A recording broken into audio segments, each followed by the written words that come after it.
ni namna gani baba yetu Ibrahim aliweza kuishi akaweza kushinda. Ni namna gani aliweza kuishi akaweza kushinda katika hiyo imani. Tutaongozwa na kitabu cha Warumi sura ya 4 mstari wa 17 mpaka 21. Kinasema kwamba kama ilivyoandikwa, nimekuweka kuwa baba wa mataifa mengi mbele zake yeye aliyemwamini, yani Mungu, mwenye kuwahuisha wafu, ayataje yale yasiyokuwako kana kwamba yamekuwako. Naye aliamini kwa kutarajia yasiyoweza kutarajiwa, ili apate kuwa baba wa mataifa mengi.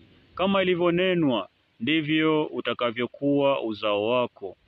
Yeye asiyekuwa dhaifu wa imani alifikiri hali ya mwili wake uliokwisha kufa, akiwa amekwisha kupata umri wa miaka 100, na hali ya kufa ya tumbo lake Sara.